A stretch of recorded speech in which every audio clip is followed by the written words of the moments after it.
Okay, so before we do some introductions, this is our project that we're going to talk about today. It pays to work, and we're going to talk about how we've embedded or tried to embed employability into supported housing settings and services for people facing SMD. Please bear with me. I have a bit of a head cold, so I'll try and project my voice a bit. But if you're struggling to hear, just let me know. So the agenda for today, we'll start with some introductions and then we'll give you a bit of background and context to the work that we've been doing within Framework, sort of our why we're doing that. And we're going to talk about the It Pays to Work project, the pilot that we did that led to the project that we're now doing. We've been doing that project since April this year, and tell you a bit about the delivery model and some of the emerging outcomes that we're excited to share with you. Then you'll hear from Ray, who is the project's implementation coordinator. We'll have a bit of a reflective discussion, so you get to hear more firsthand about what it's been like for Ray to implement a new way of working within our supported housing services. And we'll round off with a few kind of next steps and how you might want to get involved in this work or learn more about what we're doing.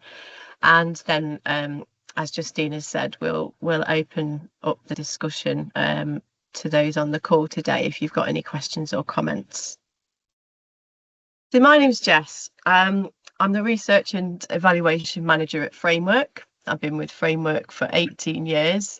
I've done a lot of different work within the organisation. Started out working in supported housing, spent about 12 years working in employment and skills, part of the organisation. The latter sort of 6 or 7 years of that time, having done a master's, started a PhD. I was an evaluator for the Employment and Skills Service, and before I moved into my current role as Research and Evaluation Manager of Framework. I'm involved in this work because I'm really passionate about employability and making sure that all people have access to good quality employment-related support. I'm just going to hand you over to my colleagues now to introduce themselves. Ray. Hi, I'm Ray. I'm the Employability Implementation Coordinator for It Pays to Work. I've been with Framework 12 years on Monday, and started off as a service user for employment and skills and worked my way through. So employability has been my job for the last 12 years, but I really like to see the journeys that people make while you're supporting them with employability. Okay, Rich. Right. Morning, everyone. My name's Rich Osquarick. I'm the Operations Manager at Framework for our Employment and Skills Services. So I've been involved, if we're doing timelines, delivering employment and skills through a number of different projects across Nottingham and Lincolnshire for the last 20 years. I think it's fair to say during that time, employment support's become an increasingly vital part of what Framework does, in terms of it being both a form of prevention, to prevent people from potentially needing to use the other areas of Framework, but also, and what we're hoping to demonstrate today, we recognise that it plays an absolutely key role in an individual's recovery and resettlement journey. I think Frameworks and our aim at employment and skills is to ensure that everybody has an opportunity to explore employment, irrespective of what their barriers or support needs may be. And I'm really proud that Framework's been involved in delivering a number of projects, specifically working with people that might not be picked up by mainstream employment programs, and individuals who have been deemed not fit to work or not ready to work because they have too high support needs. So I think that's something that we continue to be really, as Jess said, passionate about, in that those opportunities should always be there for those individuals. Really looking forward to you hearing more from the amazing work that Ray and Jess have been doing, and the impact that we know that that's going to have. So yeah, thanks very much for joining us today. Thank you. Also, if you'd like to get in contact with us, there's our email addresses. I think you'll have the slides after today's session. Okay, so, oh, I don't seem to be able to change this. There we go. So this is a bit of our kind of why, our background. So as we know, as we've sort of said, there's generally a bit of a gap in research, policy and practice when it comes to delivering employability, meeting the employment related needs of people facing complex life circumstances, shall we say, including those facing SMD.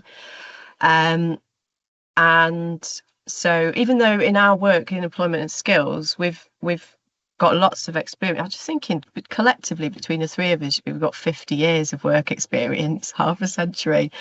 So we've got lots and lots of experience of working with people facing complex needs, but provision itself and policy has kind of excluded, not been very inclusive of employability, shall we say, up until quite recently, and that is changing now. Also, we have evidence. We have lots and lots of evidence from IPS, which is taken 30 years to find its way into a lot of our policy and practice in the UK, of the fact that people experiencing difficulties like mental ill health and sort of recovering from substance misuse can and want to work and are capable of doing that. And so we have that evidence, and we have a growing body of evidence that work can be good for wellbeing and recovery and resettlement as well. So we know these things. We know these things ourselves from the big R research that we've read about, but also the evaluation work we've undertaken within our organisation and all of our practice-based insights as well. As we said, we're really passionate about supporting people, giving people opportunity to engage with employability, and in doing that, it's about challenging stigma as well and misconceptions that we often come across. We recognise that people have great capacity for change and growth and are resilient, and we want to ensure that people are given the opportunities to build on that as they're accessing our services. And we'll talk about this a lot throughout today, but we've come to talk a lot about in our work is how an embedded approach is really effective. You see that with the IPS model as well, that integrating within services is really important. And in our work as well, it's about making the sort of employability part of every day that's had the biggest impact in the work that we've done is kind of reducing those barriers, making it more sort of normalised. It kind of raises expectations that actually we can be having these conversations here and now, alongside conversations about recovery and resettlement. And so that's kind of a key part of our learning. So a bit of an overview of the Opportunity and Change project that we delivered between 2016 and 2023. I was the evaluator of this project. It was part of a national programme called Building Better Opportunities, and it was funded by European Social Fund and the National Community Lottery Fund as well. And our project delivered across Nottingham City, County and Derbyshire and Derby City. In the end, we supported 1,595 individuals to engage with the support. The main aim of the support was to basically provide employment related support to people experiencing multiple and complex needs, which we later started to use the language of SMD throughout sort of as the project went on over time. We supported nearly 60% of the people who accessed our project to make progress in relation to their complex needs, that they reported to us through our evaluation that they've made significant progress in relation to housing, substance misuse, etc. And we supported 28% of participants into work, education, training, or job search, and volunteering as well.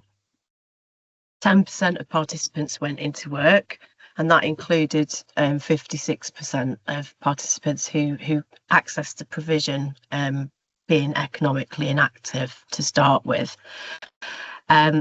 Significantly for us was that nearly 3/4 of the people we supported, when they went into paid work, they had been, when they accessed the project, experiencing 3 or 4 complex needs, which shows that we were really keen to demonstrate through this project that people facing SMD can and did want to work, and were able to do that. So a big part of my role as the evaluation lead was to understand what worked. So how do we support people facing SMD to engage with employability? And our findings were quite similar to the research around what is effective with the IPS model, actually, and also resonant with literature about trauma-informed approaches as well, which were both things that were kind of running parallel to us delivering this project within Framework. In 2018, we'd started to deliver the IPS New Path to Employment, which Rich is going to talk about in a little while. And also we'd employed around the same time some clinical psychologists within Framework who were rolling out training and helping us to develop and raise our awareness about PI and TIC as well. So as we became more informed and aware of these kind of models of good practice, we were able to integrate those into our into our work as project leads on the Opportunity and Change project, and look out for evidence of this good practice in the work that we were doing as well. So it tied up quite well together. What worked, we found that having funding to have smaller caseloads and work with people more flexibly over long periods of time was really effective. And we also shared our learning from the evaluation with other local project evaluators and nationally as well. And there was alignment with the findings that we had as well.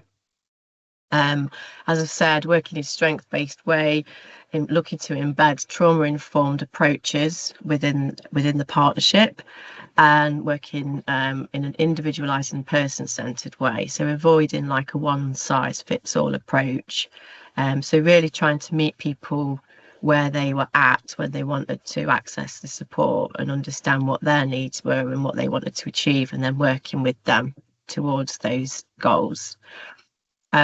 We also were lucky to have funding to do a lot of group-based support within the project, so group-based learning, but also therapeutic interventions as well, like art therapy and equine therapy and all sorts of amazing things like that.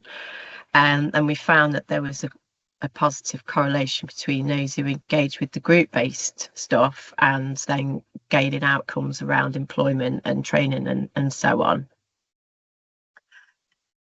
We also were able to sort of do a lot like additional findings other than the sort of evaluation what works questions. We were able to spend a lot of time trying to understand sort of how we're embedding this kind of new way of working in these services, because before this project we had sort of employment services sort of on one kind of side, and then on the other side support services. And what we did with Opportunity and Change was essentially bring those two provisions together and create navigator posts, so people who had like backgrounds and experience in employability were learning how to support people facing SMD and people with complex needs, and people who've been support workers in kind of housing organisations and things like that were developing skills to deliver employability. And we had mixed outcomes, mixed success rates in terms of you know, how well people took those new skills and experiences on. We came across sort of, there was stigma, there was limiting beliefs present, and attitudes across, you know, within the partnership itself. Some staff would kind of be quite fixed in their beliefs about work capabilities of some of the people they work with who've got more complex needs, and they would maybe shy away from having conversations about work and things like that because they just didn't feel that that person was ready to sort of have those conversations. And in the evaluation, I refer to that as gatekeeping, because it was, and it was, you know, it was preventing people from having those opportunities essentially. It was obviously came from a really well-meaning place though. It was about fear and about wanting to protect people's interests, I think, and also perhaps a lack of knowledge and confidence to kind of give these things a try. And so we came across that in the evaluation, but also we looked at sort of staff profiles of their skills and experiences, and we found, it seems like pretty obvious to say it out loud, but staff with more employment related skills and experience tended to have more freely and more openly the conversations about employability with service users, and they were the staff who ended up supporting more individuals to access training and education and work and volunteering and so on. Conversely, the service users the staff who would sort of work more traditionally in like supported housing services with less experience of employability, felt less confident and less skilled in that area, so had fewer conversations, and they were more likely to kind of do that gatekeeping, and come up with reasons why the people they were supporting, you know, we're not ready to be having these discussions. Ultimately, what we learn again is that embedding employability is really a missed opportunity not to do this. Right? You know, it's so important to embed employability, make it part of everyday conversations,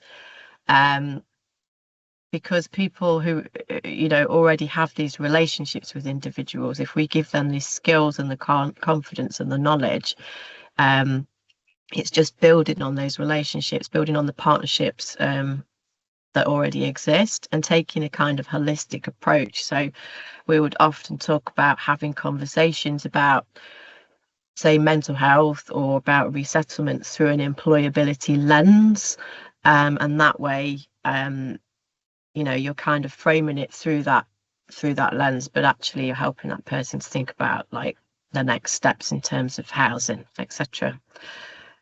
Okay, so I'm just going to hand over to Rich now for a couple of slides. Jess. So yeah, just to sort of build on what Jess has been saying and around sort of the background and context to where we've got to today, I want to talk to you a little bit about a service we call New Path to Employment, that is an IPS service. So IPS standing for Individual Placement Support. Now, I could probably happily talk about this for about an hour and a half, but for the full hour and a half, but I've been asked to keep it to five minutes. So I will do my best to be brief and summarize it. But just a bit of background on IPS, or Individual Placement Support. It's an evidence-based employment model that was initially set up in America for people accessing mental health support services. But the evidence was so clear and significant that the model soon started to become more internationally used, and the evidence just kept building basically on how it was an effective approach, how is it a different approach to sort of traditional employment support, if you like. And in 2019, the UK decided to trial this way of working, having seen it be so effective in people accessing secondary mental health services, to trial it in people accessing drug and alcohol treatment services. And following that trial at the beginning of 2022, we were really excited and privileged to be asked to work in partnership with Double Impact and deliver an IPS model embedded as part of the Nottingham Recovery Network in Nottingham. And I think it's fair to say since then we haven't looked back really. IPS challenges, as I've mentioned, that traditional approach to employment support, in that everybody's needs or support needs need to be addressed first, and employment should be seen as the last step, the last piece of the jigsaw, so to speak. But IPS challenges that, and I think, yeah, our approach has absolutely changed because of the IPS model. So how is it different? What has changed our approach? IPS is a work first intervention.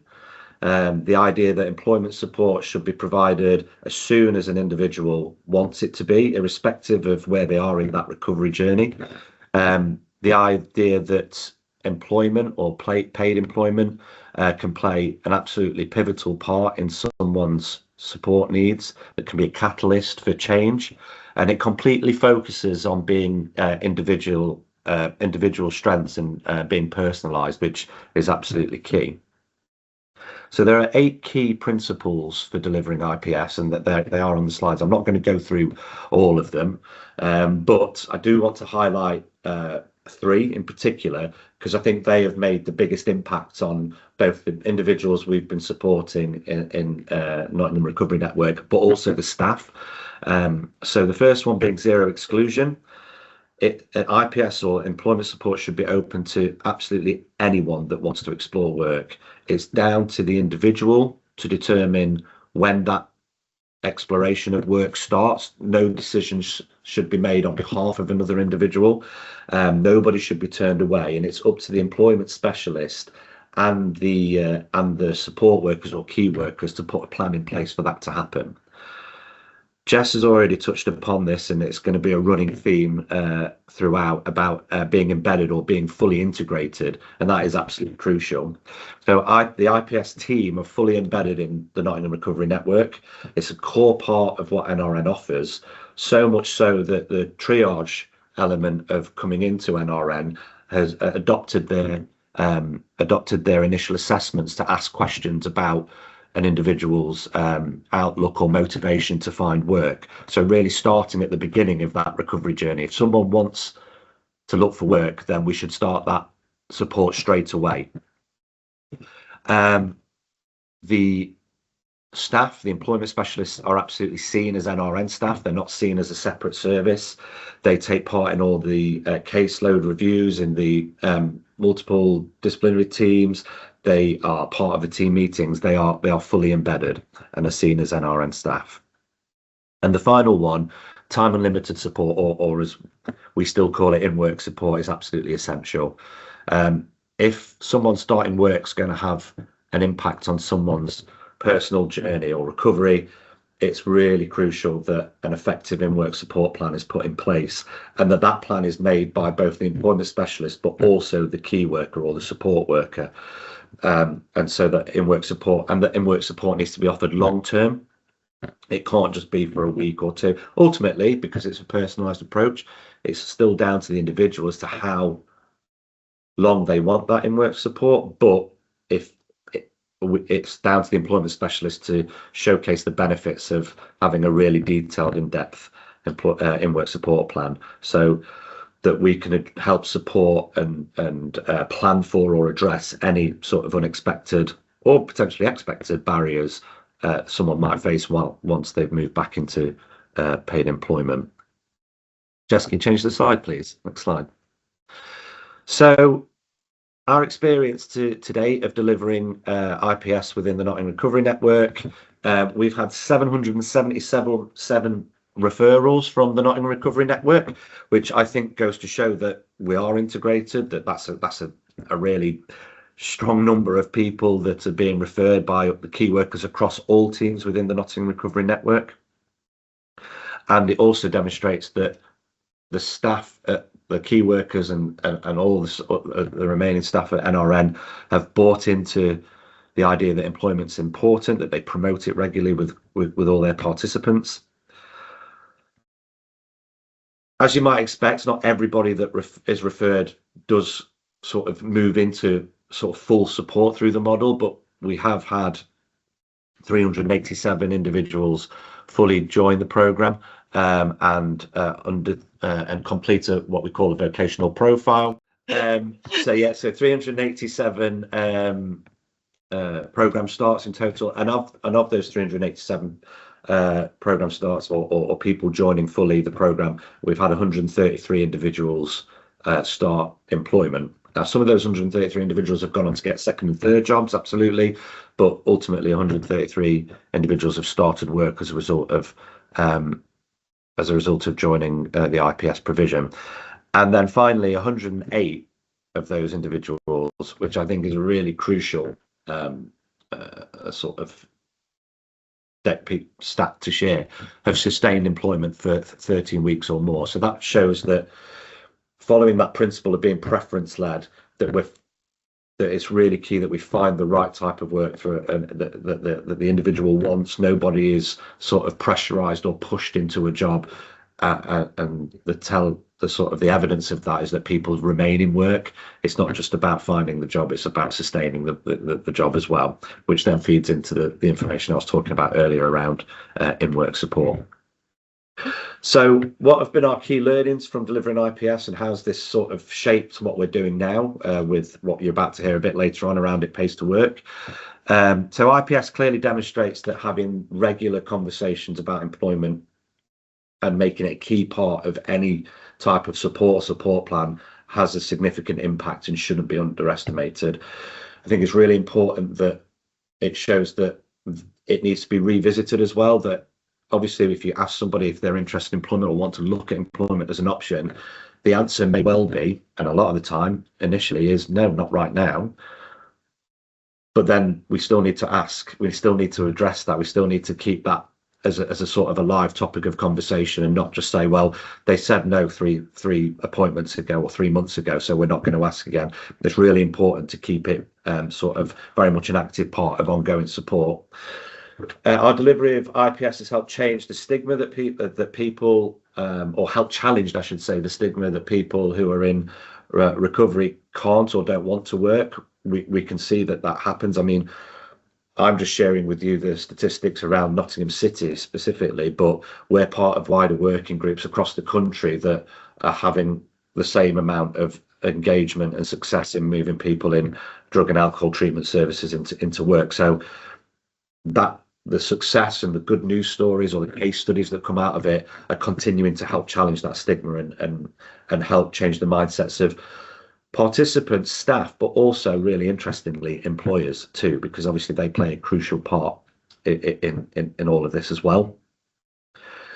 IPS has taught us that, and Jess mentioned this again at the beginning, that employment is good for wellbeing. It's proven that the success within secondary mental health and drug and alcohol treatment services, it's working, it's having a positive impact on people's well-being, and that having a job and having that structure can actually unlock someone's potential quicker than treatment on its own. So it really does add value. And then the final part, which is a bit of a sort of a straightforward thing to say, but because it's evidence-based, we know it works. I think we've all been surprised how much it has worked or how much of an impact it has had, but the evidence shows it works. IPS is becoming more and more a sort of a model that's being looked at for employment support across the board. We've seen what it can do in secondary mental health and drug and alcohol, and we're really excited to see that it's starting to sort of spread even further into. There's a trial ongoing at the moment where they're looking at IPS within homelessness services. I'll talk to you a little bit later on about how we're looking to apply an IPS role potentially to some SMD services in Nottingham City too. So it really is sort of taking off even further than what it has been doing, and I think you'll see from the stuff that Ray and Jess are going to talk about around It Pays to Work how this has definitely influenced that. Mm-hmm. Thank you, Rich. Okay, so going back again to towards the end of the Opportunity and Change project, really this was a starting point of our thinking about It Pays to Work. As we were sort of nearing the end of the project, we as a project lead group, as a project management team, we had a a cohort of individuals who were, I think their employment status was actually looking for work, so unemployed, looking for work. But the feedback we were getting through our sort of caseload reviews was that these individuals, quite a lot of them, were living in supported accommodation, so employment was not viable for them. At the same time as this, I was doing in-depth interviews with service users across the partnership, and we worked with some 15 different organisations at the end of Opportunity and Change. So it's quite a diverse group of organisations supporting individuals facing SMD. A lot of those were housing organisations, and the service users I was interviewing as well, some of those were saying similar things about, well, I can't look for work while I'm in supported housing, and that kind of blew the lid off the conversation for us, really, because up until this point, I think we've been a bit blindsided by focusing on the stigma and the kind of we worked so hard to kind of challenge the misconceptions that this group of people were not sort of work ready or wanting to engage in employability, that we kind of overlooked, or we weren't fully aware of the more sort of systemic and the structural barriers to employment that were faced by people in supported accommodation. And so towards the end of Opportunity and Change, I was able to do a small scale study looking at these barriers.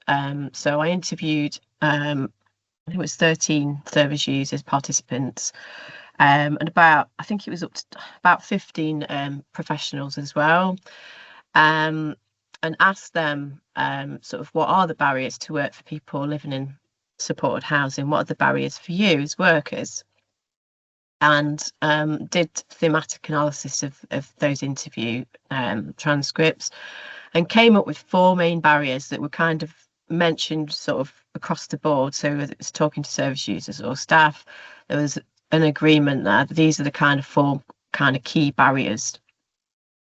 So first of all, the financial barriers. So there's a real kind of widely held belief that if you're in supported accommodation, you're going to be financially worse off if you get a job. Now we know that's not the case, but it is case by case. So for some people, yes, if you're working full-time hours, you're earning above a certain threshold and you're living in supported accommodation, you're going to have to pay a huge amount in rent. So you're not going to be financially better off. But that alone was sort of often the point where people would stop the conversation about work and say, well, you know what, it's not worth you looking at this while you're in supported housing. Also, because of this, we found that some housing associations were actively discouraging residents to look at work, either by sort of verbally saying, don't think about that right now, think about that when you've moved on, or actually kind of putting it into policy and saying, you know, if you get work, we're gonna have to evict you, which we were really surprised by. Also, there was a lot of discussion about like a lack of knowledge, lack of clarity about the financial implications of working. So just not enough knowledge and understanding of how it will impact. And this kind of linked in with the housing related barriers. So obviously we are living in a time when there's a massive shortage of social housing, affordable housing for people to move to when they're in supported accommodation. Private rented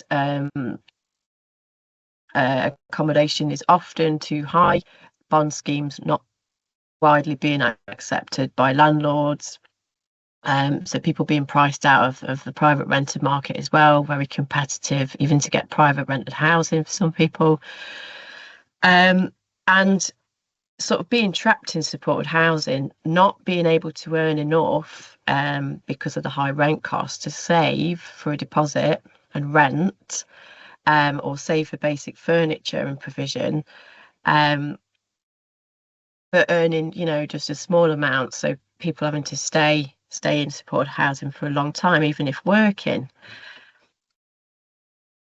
Now, underpinning this was there was just a lack of consistent information, advice and support, because employability is not really embedded in our systems. So, you know, staff were not adequately trained to talk about the financial implications of working, worried about setting people up to fail, giving the wrong advice.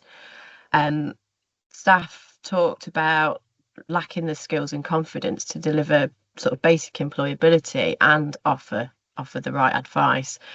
And the systems, as we all know, and the processes are very complicated, and systems and processes to support working residents are seen as complex and time consuming. And of course, because there's no like one size fits all approach to this, every time you work with one individual, you have to work in a slightly different way with them. So it's quite nuanced. So it does take time. And if you're not working with a lot of people who are interested in getting into work, it's quite unknown. So that was a key theme that came up in the interviews. And then finally, this was kind of compounded, I guess, by all of these things, was these assumptions that people, you know, facing SMD can't work or not work ready, maybe because it wasn't sort of part of the system that the people were working in. I don't know, but it's just, well, you know, this is not kind of for those people almost, you know. There's a lack of interest cited by a lot of staff, or like, you know, the people I support are not motivated to engage with this, and so that stigma is perpetuated, and this kind of internalized deficit-based thinking is sort of what is prevalent when I did this study. So then I spoke, you know, I asked the people who took part in interviews about, well, what does this mean? What are the implications? And what was spoken about explicitly or, you know, tacitly through the conversations was, it was clear that not everybody living in supported housing were having the same access to good quality support around employability.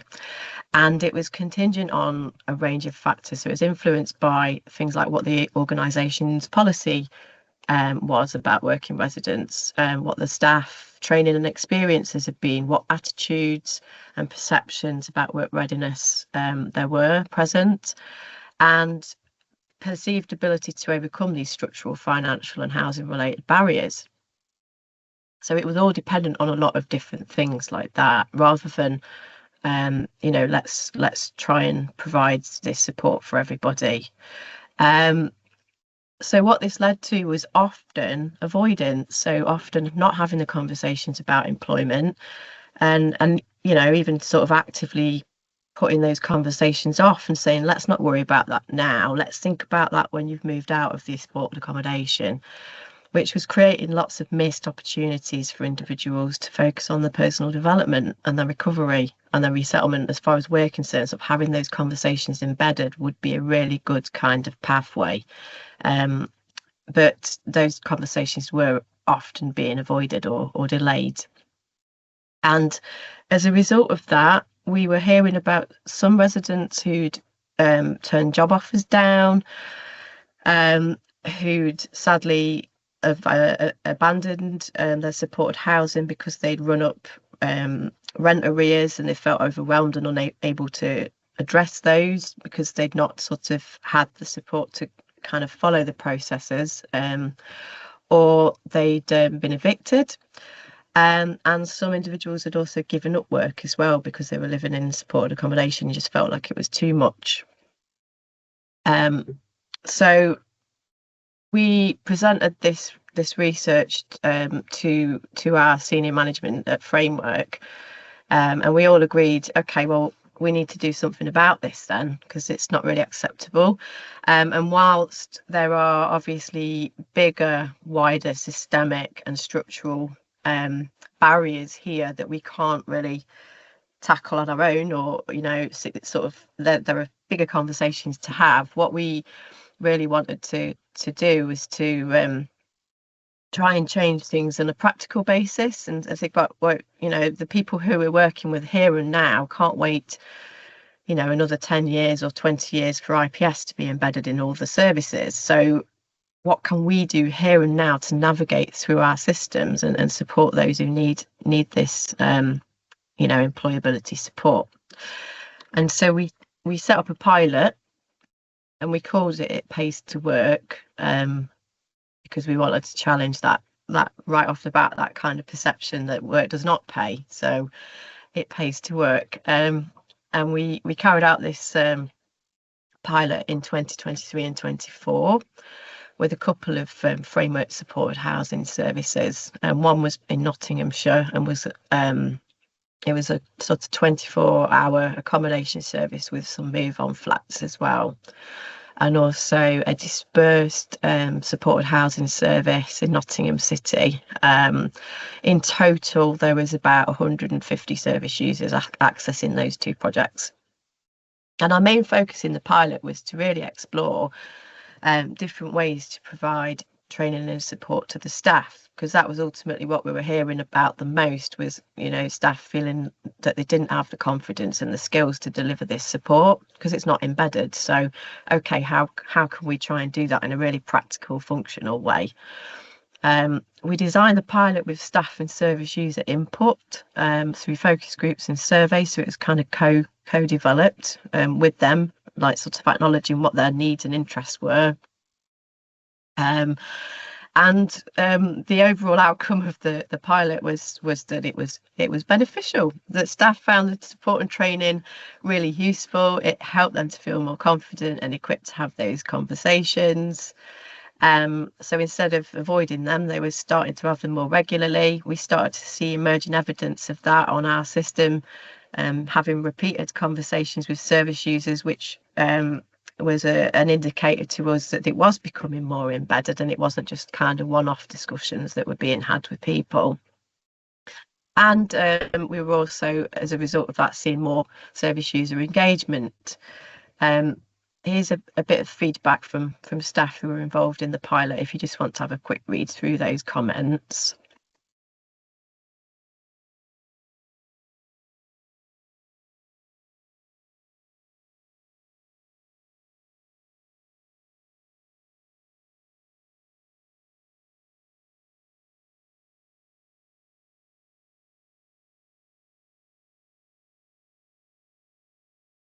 Okay, so now I'm going to hand over to Ray for a little while, just to talk through the nuts and bolts of the project and the objectives. So here you go, Ray. Thank you. Thank you. Okay, so it Pays to Work project's got three main aims. As Jess has said, we're trying to develop the confidence and skill set of the support staff within accommodation services, so that they're better prepared for having conversations with service users and helping them move forward. We're trying to increase the number of residents that are actually engaged in employability through employment-related support, and to increase the number of residents that are engaged with it to move into paid work, education, training and volunteering.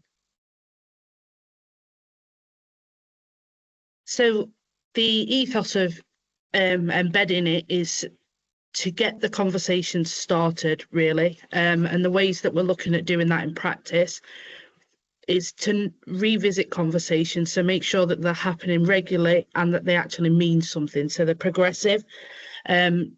We don't shy away from conversations, and it's absolutely fine to say, I don't know the answer to that. Helping service users turn ideas into goals. So what are they looking for? How do they get there? And what does the outcome of that look like for them? We need to make sure as well that people are recording this information consistently, so that we can show that the support is being applied and that the conversations are happening more freely, and that service users actually want this sort of support. So we're doing that through caseload reviews, case studies, and then the recordings on the internal systems where the support plans are kept. So when we start introducing employability and work as a holistic support option, we're seeing that it's using service users' time better, so that they're less likely to relapse in recovery.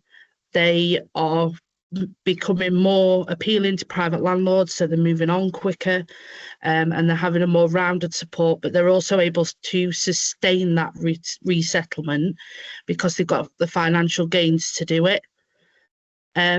Breaking down barriers step by step. So if it's a no straight away, we come back together and we look at how we can reframe the conversation so that we're attacking it from a different angle next time to try and get that buy-in from service users, so that a no's not forever. It's a choice, but that choice can change. We do a lot of signposting and referrals to specialist services. So we've looked at building pathways into things. So we've got a good working relationship with JobSkiller that are providing some external training. They do CSCS cards, SIA badges, trackways, and that's finding more practical work that service users are showing an interest in, and also there's guaranteed interviews at the end, so it's a more rounded journey. Other specialists that we signpost to could be local mental health teams, trying to work in partnership with as many as we can so that the referral pathways are known and available to service users. Continuous professional development, proactively seeking advice, it helps with everything. So the mailbox is there for staff to engage with it, and any sorts of questions they can fire away at that, and we tend to answer them as quickly as we can. It also helps them have it written down so that they can go back to it if they need to for move on cases, and hopefully if it comes up again they've got the information they need to do it automatically rather than having to seek advice first. That shows that they are being upskilled. Me being present in the services and having as much flexibility as I can to help the services, because they do have challenges themselves. They have things that happen, they have crisis, they have service issues, staffing levels that need to be addressed first. So it's that flexibility helps with the continuous engagement from the services and the service users. If it's an off day for a service user, that's absolutely fine. Doesn't mean we're going to go away forever. We'll just come back to it at another time. So the delivery model, I've been in post since April, and when we start working with services, it's for up to 12 months. Sorry, 1 second, screen's locked.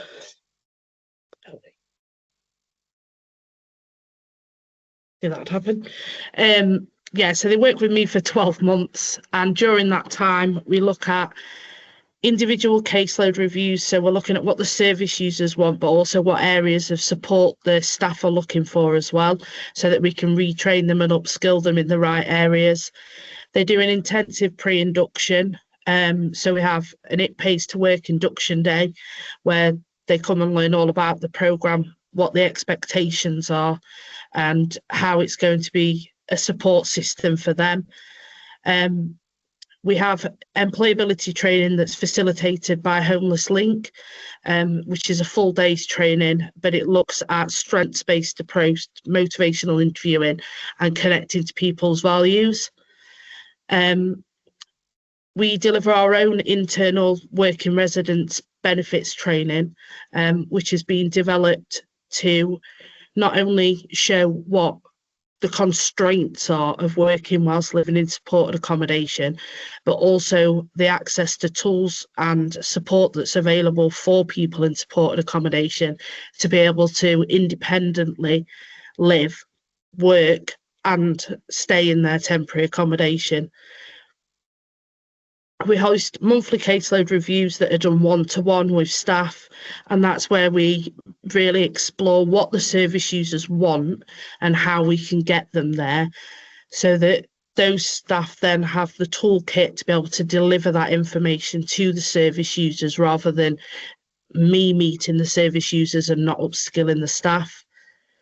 The group supervisions are there on a monthly basis so that we can go into a session and we can talk about all the areas that are common problems, issues, or we can share some reflective practice where somebody's done something that has shocked them or been new to them, push them out of the comfort zones, and we can share that practice and share that knowledge and experience with others to help them overcome the barriers that might be there.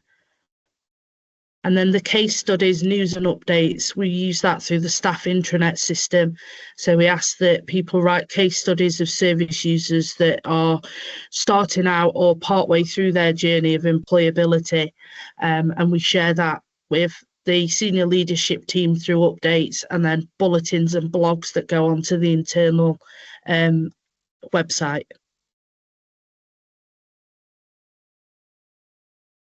So, it pays to work delivery model, the staff are always the most anxious when we do the induction about what are you going to make me do. So it's just reassuring them that they're having regular conversations and supporting residents around employability as well as rehousing and recovery, because if they're talking about it continuously, it becomes normal. And it's less of a challenging conversation to start if it's just there most times that you talk to them. We've developed an employability checklist and action plan. The checklist is a simple form and it's a way of opening that conversation initially so that you can find out what wants and needs the service users got. But then you can take the action plan to explore that further, to go into job goals, strengths and weaknesses, so that we can expand on it and we can help guide them in the right way to find sustainable employment. So we ask that those, at least the checklist is completed with every single resident within a 6-week period. And then the end goal that's on there, so whether they want to look at paid work, voluntary work, education or training, that they actually revisit that on a quarterly basis to check that it's still current and relevant, because we all know that things can change and that can mean that the end goals change. What they were thinking about before, they might have developed or actually done and want something different moving forward. The constant record keeping, that's looking at the employment related goals and making sure that that's detailed and logged on the management information system that we use internally, so that we can see that the service users being spoken to, listened to and supported in the way that they're looking for. And then we have lots of different ways of sharing information with the people, not only that are part of It Pays to Work, but also have an interest in It Pays to Work. And we're using a Teams channel that's got a lot of resources and a toolkit included in it. The case studies, the group supervisions and the caseload reviews are really important because we can share and reflect on everything that's happened or could happen, and we can prepare people in a better way so that they feel confident enough to deliver this themselves.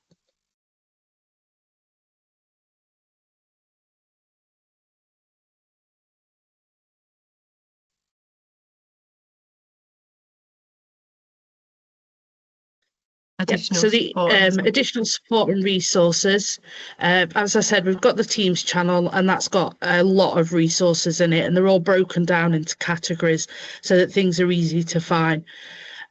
We've got the dedicated inbox that you've all been given the email address for at the beginning, so that's for the wider organisation and people to ask any questions that come up at any point. And we are finding that we're now starting to see queries come in through that inbox from services that aren't in It Pays to Work, due to the blogs and reports that we're sharing with the organisation on a regular basis.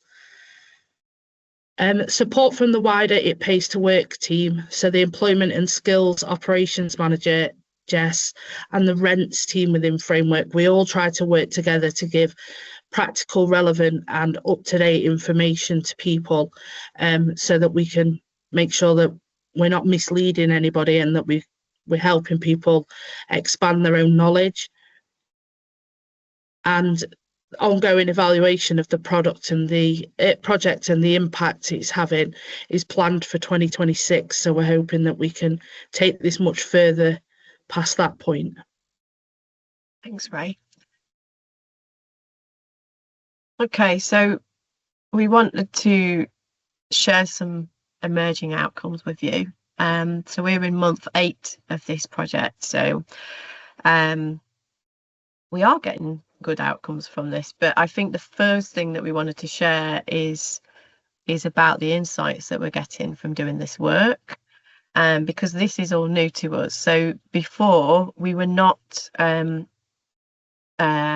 consistently monitoring this kind of thing within our supported housing services, to be quite honest. So all of this information is as far as we're concerned, an outcome. So as part of the It Pays to Work induction, all staff and service users are asked to complete a survey, which we use to establish a baseline of employment-related needs and experiences. So the staff survey is a skills audit, and the service user employability survey asks service users to tell us about their experiences. You know, are you currently working? Are you volunteering? Are you interested in these things? If so, what can we do to support you? So we can tailor that support to each individual service according to what comes back from that feedback. In one of the most recent service user surveys we did, 48% of respondents said that they were not currently working but were looking for work, so nearly half. But 68% of the same respondents said that they'd not had any employment related support within the last 6 months. So clearly that indicates that there is a need there, but there's been a lack of support and provision in place for those people wanting that. And that's what we're trying to address with this project. We've got some monitoring up to the middle of November, but we've not had a chance to have a proper look through that yet and do analysis of it. So this is our monitoring to mid-August. So between April and mid-August, on our system there were 621 employment related support actions recorded, which was representative of about 61% of residents in the It Pays to Work services. Now you might be wondering, you know, why only 61%? What was happening with the other 40%? And the answer is we don't know. Actually, it could be that you know, members of staff are not kind of fully engaged in the recording practices as yet, and actually when they're coming to do the caseload reviews, more information is coming through that way rather than through the management information system. And also it is because some residents, you know, may not be at the point where they're willing to engage with this support as well. So not everybody is engaging, but 61% of residents at the mid-August point were. And we looked at what they were wanting in terms of support or what they were engaging with. And about a third of those were wanting to get work. About a third of those were wanting to go into education or training, and nearly 7% were looking at volunteering as well. So our knowledge, since we've been doing this project, our knowledge of service users who are working has increased. We've been doing more to monitor this and find out more so that we can offer better in-work support to those individuals and help them with their resettlement more intensively. So in November, we identified 54 working residents or working individuals accessing one of our 10 It Pays to Work services. One of those services is actually a homelessness prevention service, so we can't say residents anymore in the same way that we did. So 54 working individuals, that's about 9.2%, about 10% of our service users are currently employed. About 55% of them are accessing the homelessness prevention service, which I have to point out is not, it's not just people who've got their own tenancies. Actually, they do support a majority of individuals who are actually homeless, unfortunately, or are sort of living in in B&Bs, in hotels, sofa surfing, as well as people who are at risk of eviction or facing eviction. So they do work with quite a diverse group of people. The other 45% of people who are working are living in supported accommodation because they sort of have been homeless. Nearly 90% of these people are reported to not have any rent arrears, which is really positive and really important to highlight, because that's one of the common kind of challenges that we've come across, is that actually it doesn't pay to work, so it's going to lead to rent arrears, particularly for people in supported accommodation. But we're not finding that is the case. Yes, there are some people who are in rent arrears, but the majority are not. And this final point, I thought it was really important to share some of the work that people are doing. So the places of work include, as you can see on the slide, education settings, logistics and warehousing, healthcare settings, and service industry roles as well, and the civil service. And I think that just that point's really important to share, because it highlights that the kind of challenges, that stigma as well, that people who are living in supported housing or people facing SMD cannot work because of the need. But actually this is all evidence of the kind of work that some of our service users are engaged with. And this first quote actually kind of supports this as well. So a couple of staff comments we wanted to share with you, just as kind of feedback and their experiences of being involved in the project. So the first person is quite new to working in supported housing, but when they started having these conversations with service users, they were quite surprised that most service users hadn't had these conversations before, but by having those more regularly, it's helped them to build the confidence and feel more valued, that their time and their skills are just as valuable as anybody else's. And this staff member has gone on to support several individuals to engage with our volunteer pathway that we run in Framework as well. So they've got them kind of involved in volunteering.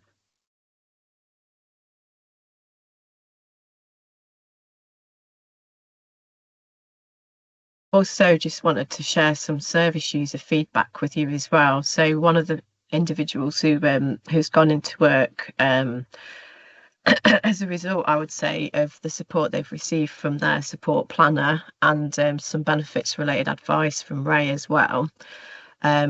We interviewed her recently, and she's really loving work, and she wanted to share her feedback with us because she really wanted to get that message out there to other staff and other service users within Framework as well, as that it is possible to do this, and it can be really beneficial as well to work, not just for the financial reasons, but also for sort of well-being and regaining a sense of self-esteem and kind of for future planning as well. This lady is really keen now to go back to college and get more qualifications, and then the next step for her would be to become senior in what she's doing, or even to train to be a nurse. So that was really, really positive to hear that.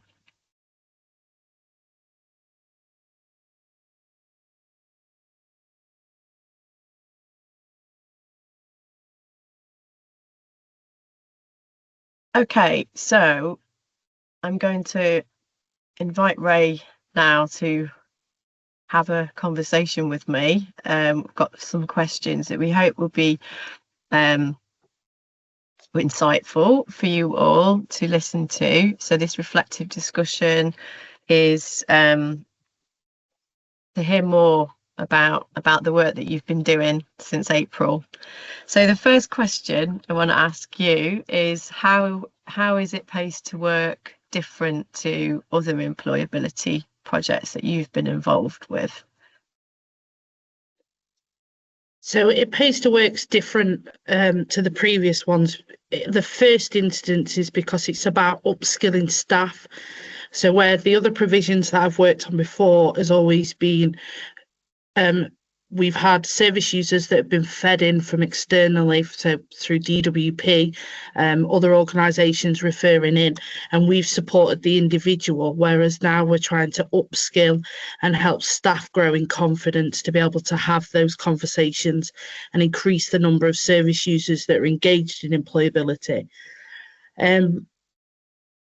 I've been experiencing different services within Framework firsthand, so we all know we can get a little bit siloed within the teams and parts of organisations that we work, and learning more about the daily challenges and milestones that the services are actually reaching and having to face has brought a lot of different outlook from myself on how I've approached things. Having worked for 11 years delivering employment contracts, my days were quite rigid. So you open your diary, you book everybody in, you go back-to-back appointments.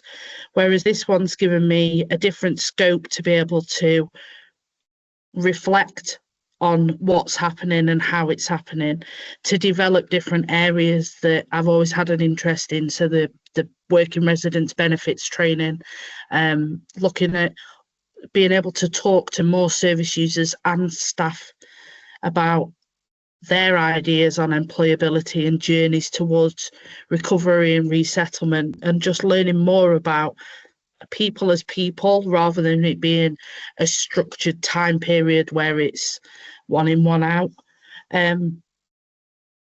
But due to the nature of the services that we're now working in, I have to think outside the box sometimes on how we can look at different ways of getting service users to engage with It Pays to Work, and sometimes getting staff to engage with It Pays to Work.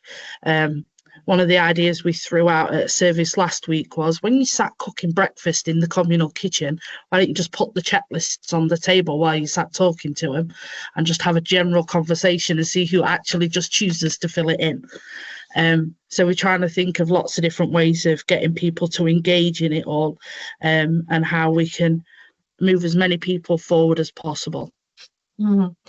Thank you. Yeah, I think just to kind of agree with you on the first point you made, the difference for me has been that it's about sharing the knowledge and the expertise of like employment and skills, and the emphasis being on the sort of staff training and development. And it's really good to be doing that, because it's I feel like it's modelling what empowerment should be. It's like, you know, we're empowering the staff to feel more confident, and then they can do that with service users as well. And it's really strengths based, so it's kind of modelling that, and that's what I really like about this project. What's been the most rewarding aspects of It Pays to Work? Well, there's been a few. So watching staff grow in confidence. We've seen a couple of quotes from people, but just people that come up to you after they've had maybe a challenging conversation with a service user, or it's been a reapproach conversation. So they've tried to have the conversation before, didn't work. So they've given it a couple of weeks breathing space, but then revisited and seeing how much their confidence has grown, and the fact that they want to re-engage and they want to try it again. Seeing staff's positive reactions when they've completed the action plans and got some shocks, in their own words. You know, I never thought that service user would fill in anything like this or even want to talk about it. And that's becoming where we're challenging the stigma that Jess talked about earlier, where we're making assumptions that people don't want to do it. If you can take a genuine shock and say, wait a minute, somebody actually wanted to fill that in, that's a really rewarding part of it, because it shows that it is needed and wanted by service users. Getting to know the working residents within the services, because they all have a story to tell, and they all have a reason for going back to work. And as we saw from the service user feedback, it's not always about money. It's about personal growth and development and investment in themselves. Actually getting to watch the services undertake the employability has been really nice to see as well. one of our services is becoming really strong at just naturally finding that way into having the conversation, but also having enough confidence to be able to follow it through with little input from me now. So seeing that staff growth has been really good, and the service user buy-in's been fantastic. Seeing the light bulb moments as well. So where we look at the working residents benefits training, and when people undertake the better off calculators, and the staff are also is getting as shocked as the service users are at how much they can actually do. Especially when you look at things like people that are on limited capability for work or have children, they can actually work more hours than most because of the work allowance that's part of universal credit. And there's so many people that either didn't know or didn't understand that element of universal credit, that they're becoming more focused on, okay, so I can actually work part-time, I can do something really meaningful with my time, and I can get stuck into a job properly. So all those things make it really worthwhile working on It Pays to Work. Thank you. What have been the main challenges for you in the lessons so far? I think for most organisations you'll find the same challenges, but one's been staffing levels, whether it's been shortages, sickness, demands of the service during that session or day. It's made it really hard to keep consistency or keep a conversation going. So we've had occasions where group supervisions have had to be paused because something's happened within the service, and we've had to then try and regroup after it, where their minds have now moved on to whatever the incident was that's happened. So that's been really challenging. Some of the staff, especially staff that have been here a little bit longer than others, have taken that little bit more time to try and bring their own mindset round to, I can support service users into work. It is beneficial to them, rather than it being they can't work because the rent's too high. Service users refusing to engage in the conversations. So we've had to do a lot of work on like motivational interviewing and different conversation starters during group supervisions to broaden the skill set of the staff to be able to have that challenging conversation first, without worrying that the service users going to kick off or they're just going to stop engaging completely and ruin the relationship that's already there. We've also looked at the guidance documents that we had for the internal scheme that we run for working residents, because we were finding that when we were doing the benefits training, people were saying that the paperwork is too complicated, or they've struggled to find it. So we've had to revamp all of that. And then getting staff to engage with that better off calculator, because it is new, and it is, at first it's time consuming because you have to read every single question to service users, but the more you do it, the easier it becomes. But also we found that because they weren't doing it normally, reading the last page of it, which is the outcome of it, was really hard to try and explain in different ways to service users that help them understand and see how it was beneficial to them. Yeah. I think for me, just to add to that, is one of the things that we've adapted since we've been doing it is that we've introduced the checklist, and that kind of ties in as well with something that Richard said about triaging within NRN.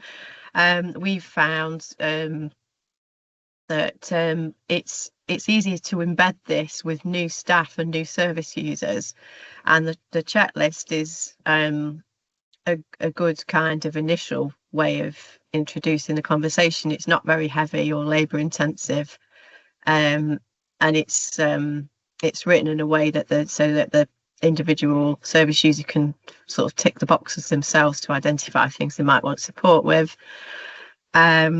and we talked in staff induction, didn't we, a couple of months ago about it pays to work, and that yielded that. We got a really good positive response from that. It was a really well attended induction as well. And we had people contacting us afterwards to find out more about the project. And it's and we've in some of the services that we've been delivering, they've embedded it into their induction paperwork, the checklist, so that it's done at the point of moving or shortly after the point of moving. And currently within Framework, we're going through a big change in the way that we deliver support and support planning, and it is also part of the kind of the journey, the client journey, resources available to refer to ensure that those conversations are had early on. So it's good to see it being embedded in that way. And yeah, it's about being flexible as well, though, isn't it? And being able to be flexible with this project, because it's very early days for us, so we've got that flexibility when we're still figuring out kind of what the best approach is with different kinds of services. So what strategies are you using to help implement the new way of working within teams?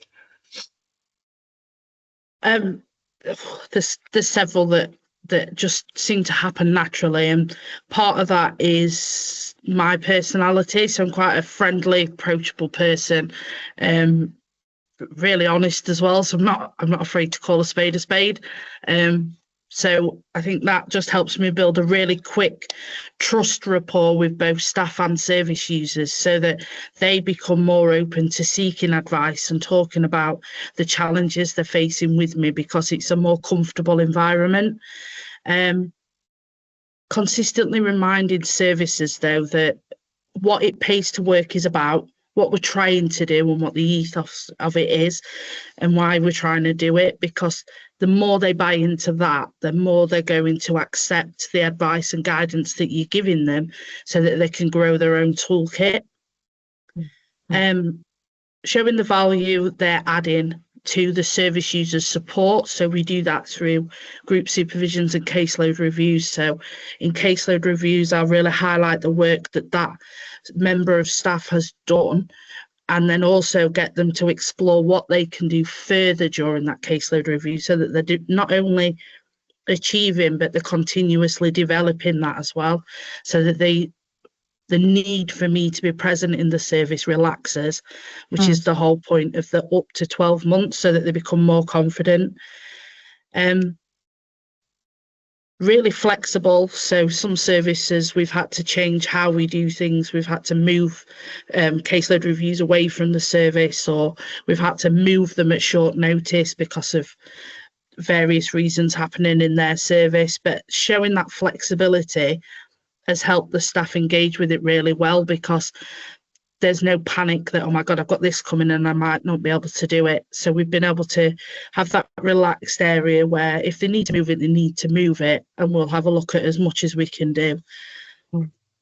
And with that, being considerate when they miss or don't quite meet deadlines or close the communication down, we just reiterate what's happening and what we need them to do, so that becomes clearer again and the channels of communication stay open.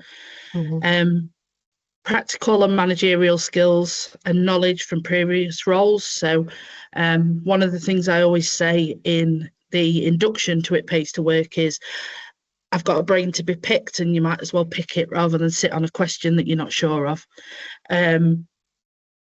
So I use my coaching skills that I've got as well to get staff to reach their own actions at the caseload review, rather than everything being set by me. They're starting to set their own actions of what they're going to do next with people. And I do practice a lot of active listening. So I don't just listen to what's happening with the caseload. I listen to what's happening within the service and the challenges that they're facing, and offer realistic solutions or workways to be able to keep employability at the front of the conversation while chaos might be happening. Thank you, Ray. I think on that note, we should probably skip ahead, if that's okay, just because we're really keen to leave a bit of time at the end of today's session if anyone has any questions for us. So let's just quickly go over this final slide. Just wanted to point everybody to the inbox. If you do have any inquiries or want to reach out to us, please do so at It Pays to Work at Framework. The same with evaluation as well. If we've got anybody on the call today or anyone who watches the webinar who is interested in reaching out and working with us, partnering with us around evaluation, please do get in touch. We'll be planning this for next year, hopefully, and looking at funding potentially for that as well. So it'd be really, really great to connect with other researchers and or evaluators. We did want to mention some other ways that you can get work with us and get in contact as well. There are a couple of points on here that Richard's going to quickly go through. Yeah, yes. So just very briefly, in terms of what we're doing next, in terms of trying to build on everything that you've heard today. So it's really encouraging from a more strategic point of view that employment's being seen as a key part of recovery for people facing or experiencing SMD. And as part of the SMD Partnership Board, we've been asked to lead a work stream for their annual plan this year that focuses on looking at the impact employment can have on recovery. And as part of that, we're obviously going to sort of involve our learning from It Pays to Work and share that and the evaluation of the project. So again, if people have an interest in joining that work stream, that is available there. We are getting quite close to setting up IP. I talked obviously about IPS earlier. We are looking at, and I mentioned how we wanted to explore how that could maybe be applied to other areas of support. We are having some conversations in Nottingham around creating an IPS post that's specifically integrated with 2 or 3 services that support people experiencing SMD, so we can have a look at what engagement and impact that can have that will complement the work of It Pays to Work. And finally, it's actually come up as a question around how this links with Connect to Work, the work that Jess and Ray are leading on. So Connect to Work is the next big DWP program that's coming out in 2026 or starting in 2026. It will focus on working with people who have got significant health related barriers to find employment. And how this works with that, I think, is Connect to Work actually will follow a similar IPS model that I talked about earlier. And that's brilliant for people who are at a position of wanting to start looking at work as an option. What I think It Pays to Work does is help people get ready for that. It starts those conversations with our residents and service users and gets individuals to a point where they might then want to go and move to Connect to Work to get that support. So I very much see It Pays to Work being almost like that pre-engagement piece in terms of helping people take those first steps, get confident through the staff support, and then maybe using Connect to Work as that sort of final step or bridge into employment. So 3 things that I think are going to complement everything we've talked about today, which you'll see more of next year. Yeah. Thank you, Rich. Okay, so it's over to you if we have any questions from those of you on the call today. I think just do you want me to go through them, Jess? But yeah. Thank you, Jess, Ray, and Rich for presenting. And there's lots of questions and interest. So I'll go through some of the questions, but I think we've probably run out of time. So I know you said that you'd be happy to feed back after the session. So we'll see how we get on and then go from there. So the first question asks, can any of the Changing Future beneficiaries access It Pays to Work if they are non-framework residents? So I think that question came in quite early on in the presentation, and hopefully we've shown that It Pays to Work's not necessarily a project to access from a beneficiary's point of view. It's more about educating and supporting and upskilling staff to be able to then support those beneficiaries. So yeah, it doesn't quite work like a service to be referred into. It's more of a support mechanism to embed conversations to with the staff. But having said that, there's nothing stopping us exploring if It Pays to Work could be as one of the future services, could be used to support Changing Future staff. I know that they do an awful lot around meaningful activity and employment and volunteering and upskilling already, but if there's anything that we can add to that, then absolutely worth exploring. Okay, lovely, thank you. So the next question asks, do you have any stats on how well employment was sustained for the 10% who started employment in your study, Jess? Also, how long was the sustained employment for the 108 through IPS, for example, 6 months or a year? Okay, so the unfortunately, no, we don't have the any data on the sustainability of the employment outcomes from opportunity and change.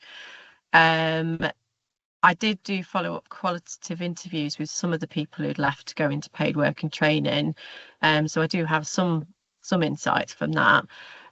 However, we will be wanting to track the people who we're currently working with through It Pays to Work, and they're kind of after they've left framework and gone into work. We'll be hoping to keep in touch with as many of those people as we possibly can, because it is really important for us to be having a better understanding of how people are getting on in general after they've left services, not just with their employment.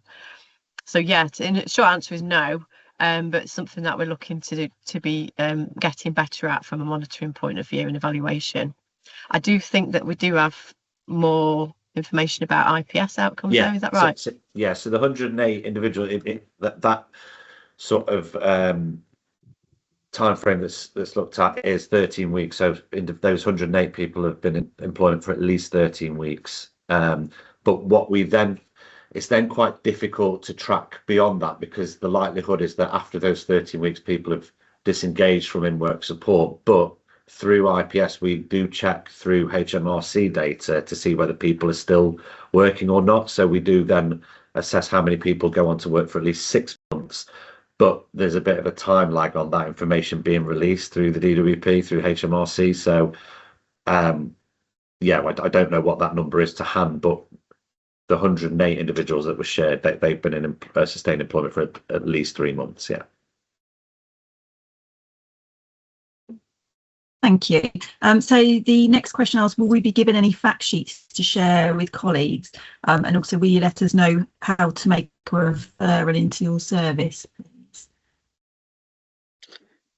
We can share some of our resources.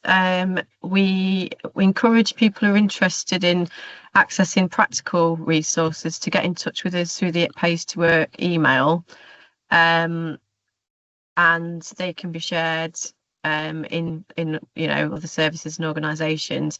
If a question came from somebody within framework who's wanting us to work with their service, then it would be similar to get in touch with us and we can have a conversation. But I think that question also might be a little bit like the one before.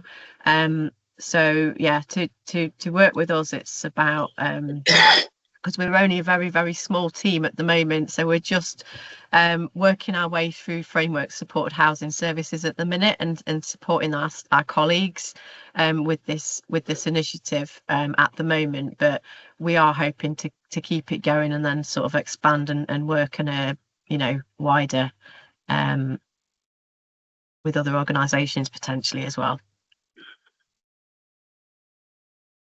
Oh, thank you. Are you still okay to answer some questions, or do you need to go? Yeah, fine. I know we've run over time, but yeah, happy to carry on. Yeah. Oh, thank you. So the next question, this was when you were speaking, Ray, and it says, if you were to give one message to encourage new support staff, what would it be? Don't be afraid to ask questions.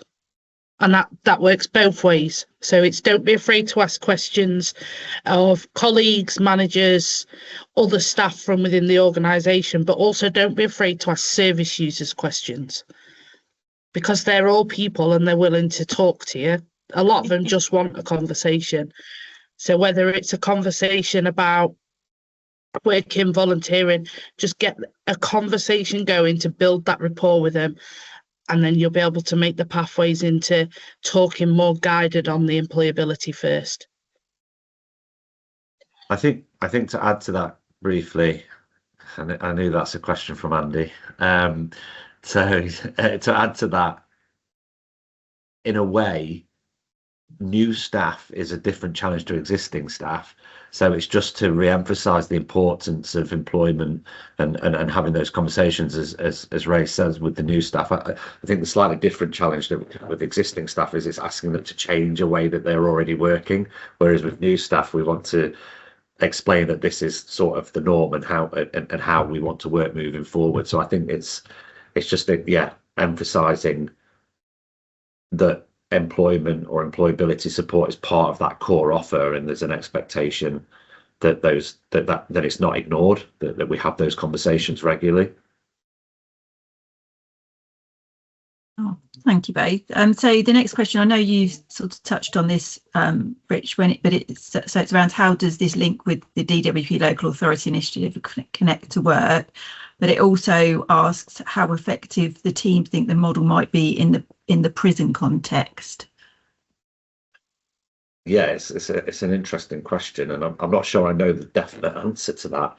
I know that there is a lot of employment and skills provision that takes place in prison settings in terms of ready for release, and we certainly work with some services that support prison leavers, not necessarily through It Pays to Work, but again around general employment support. But I think personally it can be applied to any area of work if that group of staff or in whatever setting feels there's a gap. I mean, that's where this is all stemmed from, as Jess was saying right at the very beginning, is we noticed we recognised by speaking to staff in other areas of support that they felt there was a gap or a lack of information or resource around providing day-to-day employment advice. And if other services identify that gap, then as Jess said again earlier, another answer, we're happy to share resources and elements of how we've approached it. But I don't know as to whether that would mean us going into prisons and working with the staff. As Jess said, we're initially focusing on internal services, but yeah, we're happy to share the kind of approach that we've taken and any resources. For example, the homeless link training is excellent and is available to everyone. So yeah, we're happy to share that. Thank you. So the next question asks, is there a resource available of all local employability schemes, and who can access them, please? That's a big ask. Yeah. Yeah. So is there? Yeah. I'll maybe say there should be, and it would be very helpful to have. It's something we've certainly looked at ourselves over the years. I think what's quite difficult is that a lot of employment provisions funding can be quite short term, and therefore there's quite a lot of turnover around different employment provisions. So UK SBF at the moment is funding a number of employment initiatives. The UK Shared Prosperity Fund, that comes to an end in March and will be replaced by the Connect to Work funding that's already been mentioned. We don't yet know who's going to be delivering Connect to Work in Nottinghamshire and Nottingham and Derbyshire. That announcement's due any day now. So it is quite tricky to stay on top of. However, I mentioned earlier towards the end that there is a work stream around employment and recovery through the SMD partnership, and that is something that's also been brought up in those conversations, is how do we collate the sort of the opportunities and the availability for individuals. So that's something that I'll take back to that work stream, saying that it's been brought up here and is another sort of area to focus on. Thank you. So we've got 3 questions left. So as a very small charity supporting vulnerable women, some of whom are still living lives of chaos, how can we as a small staff team upskill ourselves in having conversations with women about employability? That's a really good question, and we could have conversations about that. We'd be more than happy to share what we're doing in a bit more detail and share some of our resources and suggestions of how to have those conversations. Also mentioned a little while ago, the homeless link training that is available is excellent. So if you have the resource to invest in a day of training, that is a really brilliant training course that's available. It covers all the bases, and it's highly recommended. And it's available. I think we put a link to that in the slides actually. But there's lots of other things that are free resources and suggestions that we could make. I think the main thing is do little and often, is consistency and being prepared to be flexible. But there are a couple of tweaks that you could make to what you're doing already, to ensure that the conversations have sort of been having like I say, little and often, and then they're just being recorded as well as a bit of a prompt to go back to it, and not just kind of leave things, because as Ray has said, like circumstances in hostels and supported accommodation can just change really rapidly. So what might have been relevant to somebody like yesterday may not be relevant the day after, sort of thing. So that's why it's really important, and it also helps to normalize employability as well if you're kind of bringing it up quite regularly, and it reduces some of the fear and the stigma as well, and it just raises people's hopes and aspirations to kind of drop it into conversation and sort of like ask, not just like when you're moving into your own accommodation, but when you're back in work or when you're accessing training, make it a realistic kind of goal and support that individual with that, or make that suggestion to them. It's very kind of powerful and influential to do that, I think. So yeah, there's lots of ways. If you wanted to get in touch with us after this, and by all means do, and we'd happily have a chat with you and share some of our ideas. Thanks, Jess. So the next question, I think the person who asked this has left, but they've left their email in the chat box, and it says, please could I hear a bit more about what you did to embed the key principles? I work in public health, substance use at Leicester City Council, and I'm beginning the process of offering paid placements for people with lived experience. So any practical activities around embedding these principles would be useful to hear about.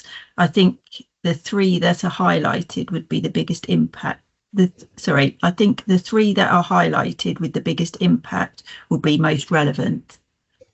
And they're referring to the IPS. Yeah, so. Right.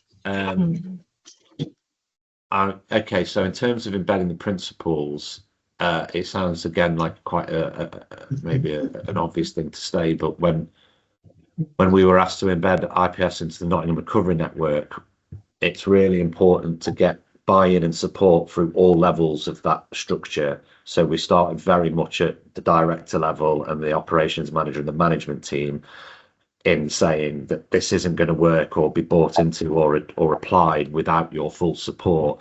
And again, we shared the sort of the evidence and the testimonies that we had access to from IPS being delivered, and those 8 key principles working throughout the years in other areas. And I must admit, I was expecting a little bit more resistance and challenge from that management team to start with, in terms of, I'm not sure how this is going to work, but we got complete buy-in from day one, and it made the integration and the sort of applying those 8 principles so much easier than obviously if there was more resistance. So I would say that is certainly a good starting point. And then, yeah, I guess there's a lot, again, information out there. There's a lot of positive testimonies and evidence that show that those 8 key principles work, and I would recommend just getting access to some of them and sharing that as far and wide as you can, to get people's buy-in.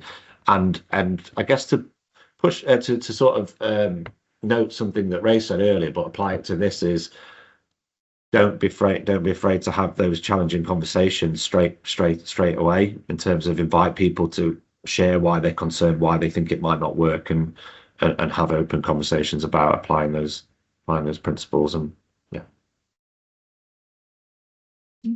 Thank you. So just last question then, what is the Better Off calculator, and is this accessible to others or just via your project, please? I'll let Ray explain in a bit more detail, because Ray is much more used to using it. But we use a Better Off calculator that is in fact, there's a free version online, and we use a website called entitled2.com. So you can get sort of, I'm not going to say limited, but it's not as thorough as if you then go and pay. We pay for a license to access their more in-depth Better Off calculator, but there is a free version and other free resources online. I'm sure there are other websites that do the same thing, but we've for the last 15 years in employment skills had licenses to use the more in-depth version of entitled2.com. But Ray, I don't know if there's more detail you can share on that. Yeah, so the entitled to, it builds a picture of your current financial status. So it asks a lot of questions about your household, children, members of the household, status of the adults in the household. So do they work? How much do they earn? And it builds a picture of what your current financial bracket is, but then shows what benefits in terms of work-related benefits. So whether that's new style JSA, new style ESA, universal credits, maternity allowance, whatever the benefit is that you're entitled to, it'll show you that and how much, but it'll also show you how much housing benefit and council tax benefit you're entitled to. And then what it does is say, if you say to it, okay, so now if I change my circumstance and I start working, or I change my hours, how does that affect the support that's available to me? So that you can build that picture of stability for someone.